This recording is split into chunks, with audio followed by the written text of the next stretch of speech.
नमस्कार दोस्तों, मैं इनकलाब भारती आपके अपने YouTube चैनल करियर गुरु क्लासेस पर आप सबका स्वागत करता हूं और आशा करता हूं कि आप सभी ठीक होंगे। दोस्तों, जैसा कि आप सभी को पता है, उत्तर प्रदेश रेडियो ऑपरेटर में आपका खासकर हेड ऑपरेटर को लेकर के आपका कोर्ट केस हुआ है।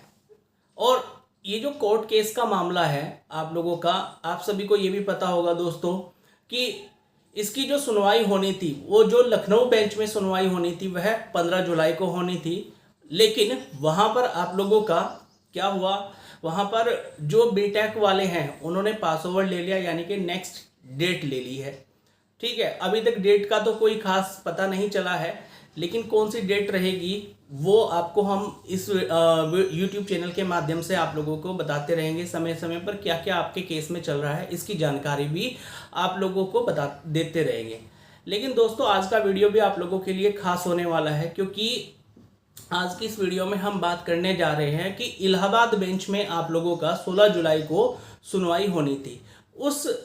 जो है इलाहाबाद बेंच में क्या कुछ रहा है इसके बारे में आज की इस वीडियो में हम बात करने वाले हैं। तो वीडियो को लास्ट तक देखिएगा, वीडियो में बने रहिएगा। वीडियो अगर आपको अच्छा लगता है तो वीडियो को लाइक करना मत भूलिएगा, और जो पहली बार हमारे YouTube चैनल को देख रहा है वो YouTube चैनल को सब्सक्राइब जरूर कर लीजिएगा, क्योंकि इस चैनल के माध्यम से आपको सभी महत्वपूर्ण जानकारियां भर्तियों से जुड़ी हुई और परीक्षाओं से संबंधित महत्वपूर्ण जानकारियां दी जाती है। तो दोस्तों, जैसा कि आप सभी को मैंने बताया है कि भाई जो आपका रेडियो ऑपरेटर है जो यूपी पुलिस में है,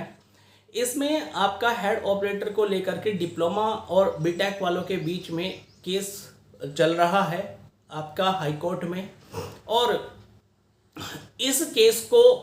दायर करने का एक मेन जो यहाँ पर बीटेक वालों ने जो केस दायर किया है, वो मेन मुद्दा इस चीज़ को बना करके किया है कि भाई शैक्षिक अर्हता जो मांगी गई है हेड ऑपरेटर की पोस्ट के लिए, उसमें एक शब्द दिया गया है समकक्षता शब्द।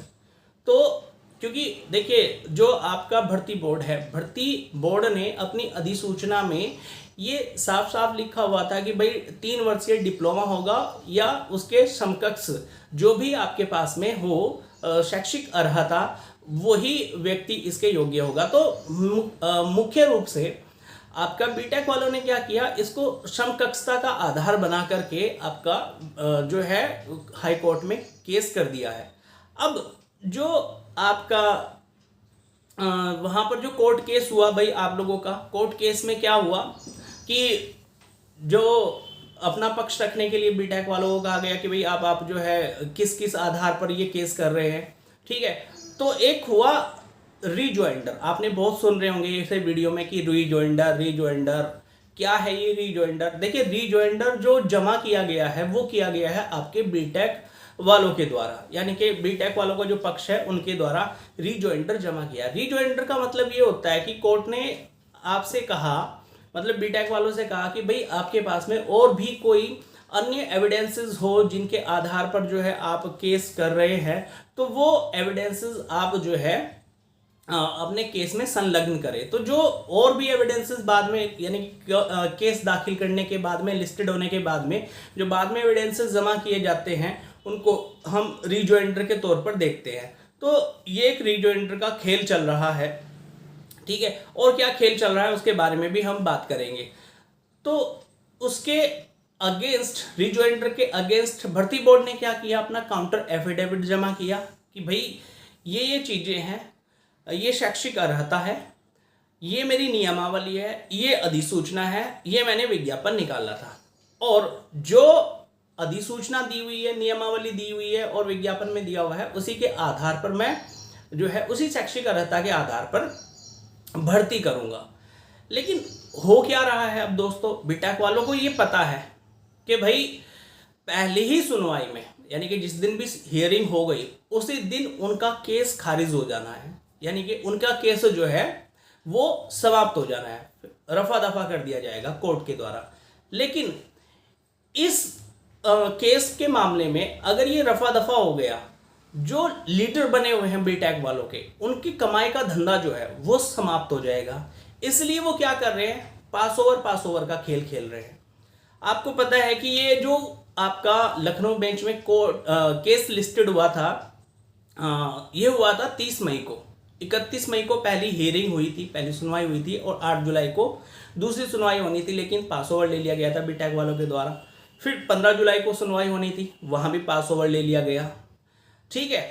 अब जो है आप लोगों का 16 जुलाई को इलाहाबाद बेंच में सुनवाई होने वाली थी, लेकिन ऐसा हमें पता चला है भाई, वहाँ पर अभी तक के ये जो है आप लोगों का केस तो लिस्टेड हो गया, लेकिन वहाँ पर भी पता नहीं कि पास ओवर का खेल ही चल गया है या क्या चल रहा है, इसके बारे में पूर्ण रूप से तो जानकारी नहीं है। लेकिन कहने का मतलब ये है कि बीटेक वाले जो है आपके जो लीडर बने हुए हैं वो अपने कमाई का धंधा जोड़े हुए हैं, क्योंकि अगर ये केस समाप्त हो गया तो भाई आप लोगों का जो नीचे के लोग हैं उन लोगों से फंडिंग का पैसा कैसे लिया जाएगा, ठीक है नहीं। तो और साथ ही साथ उन्हें ये भी पता है कि भाई हम तो भर्ती होने वाले हैं नहीं, बीटेक वालों को ये पता है जो लीडर बने हुए हैं कि हम तो भर्ती होने वाले हैं नहीं, तो क्या करें, भर्ती को फंसा करके रखो, केस को फंसा करके रखो। जितना केस लंबा चलेगा उतना ही पैसा हमारे मतलब कि जो है ना उतना ही पैसा हमारा बनता जाएगा, क्योंकि हम कहेंगे कि भाई तारीख आ गई है, हियरिंग है, वकील साहब को पैसा देना है, तो पैसे इकट्ठे करो।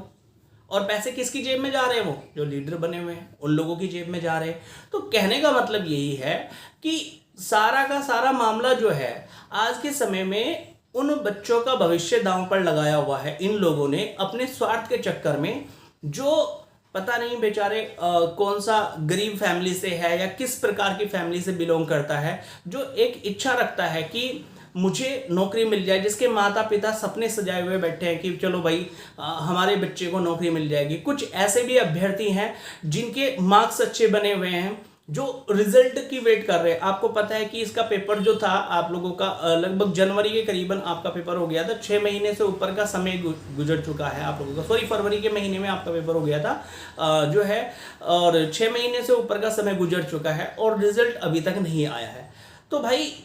क्या चल रहा है ये सब, फाइनल आंसर की दे दी गई भर्ती बोर्ड के द्वारा, रिजल्ट अभी तक दिया नहीं जा रहा है भर्ती बोर्ड के द्वारा, ठीक है ना। तो कहने का मतलब यही है कि एक अभ्यर्थी जिसके मार्क्स अच्छे बन रहे हैं, जो चाह रहा है कि भाई मुझे समय से नौकरी मिल जाए, जिसके माता पिता भी चाह रहे हैं कि भाई हमारे बच्चे की समय से नौकरी मिल जाए ताकि हमारा जीवन सुधर सके, और उनके भविष्य को ये लोग अपने स्वार्थ के लिए दांव पर लगाए हुए हैं। तो भाई कहने का मतलब यही है, मेरा उन लोगों से भी संदेश है जो बीटेक वाले हैं, भाई कम से कम जो है आपका भविष्य तो खत्म ही है, क्योंकि जाने तो इसमें डिप्लोमा वाले ही है, तो कम से कम जो है अपने स्वार्थ के लिए जो डिप्लोमा वाले उनका भविष्य तो दांव पर ना लगाएं। आप जो है भर्ती बोर्ड रिजल्ट नहीं डिक्लेयर कर रहा है अभी तक के, ठीक है ना, आप लोगों का इसी वजह से सारे के सारे काम भी रुके हुए हैं, और भी काम रुके हुए हैं, और भी भर्तियां रुकी हुई है आप लोगों का, ठीक है। तो कहने का मतलब यही है भाई कि जो है आप लोग ये कोर्ट केस पूरी तरीके से हारे हुए हो, आपको जो है वहाँ पर जा कर के सुनवाई में भाग लेना चाहिए, और जो भी निर्णय है आप लोगों का भाई डिप्लोमा वालों के पक्ष में रहे या बीटेक वालों के पक्ष में रहे, कम से कम हियरिंग पर तो जाओ, सुनवाई पर तो जाओ, लेकिन आप जा ही नहीं रहे हो, क्योंकि आपको पता है कि जो है ना जिस दिन भी चले गए उसी दिन केस का निर्णय आ जाना है। तो भाई और मेरा उन सभी अभ्यर्थियों से अनुरोध है जिन बच्चों के अच्छे मार्क्स बन रहे हैं, देखिए भाई भर्ती बोर्ड ने आप लोगों को पता है कि 9 जुलाई को इको गार्डन में आप लोगों का जो था धरना प्रदर्शन हुआ था, धरना दिया गया था। वहाँ पर जो एडिशनल एसपी साहब थे आपकी मोनिका चड्डा जी, उन्होंने आश्वासन भी दिया था कि भाई जुलाई के लास्ट वीक में, जुलाई में आपका अंत तक रिजल्ट डिक्लेयर कर दिया जाएगा। कुछ ये जो रिवाइज फाइनल आंसर की आई है, इसकी वजह से मार्क्स में हेर फेर होने की वजह से आप लोगों का जो रिजल्ट है उसमें आने में थोड़ी देरी हो रही है। तो जिनके भाई अच्छे मार्क्स बन रहे हैं ना, वो अपनी फिजिकल की तैयारी जरूर करते रहे भाई। ये कोर्ट केस का मामला तो चलता ही रहेगा, जब चलता रहेगा आप लोगों का, ठीक है ना, ये जब डिक्लेयर होगा हो जाएगा, लेकिन आप अपने फिजिकल की तैयारी जरूर करते रहे, ठीक है ना। तो दोस्तों मैंने आपको बताया है भाई, इलाहाबाद में भी कुछ नहीं हुआ, लखनऊ में तो आपको पता ही है कि कुछ नहीं हुआ था, 16 जुलाई को इलाहाबाद में भी कुछ नहीं हुआ है अभी तक के। जैसी भी जानकारी आप हम लोगों को मिलती रहेगी, हम आपको अपने यूट्यूब चैनल के माध्यम से देते रहेंगे, ठीक है। तो हाँ, बने रहिएगा आप हमारे यूट्यूब चैनल के साथ में। मिलते हैं नेक्स्ट वीडियो में आप लोगों से। आज की इस वीडियो में इतना ही। धन्यवाद।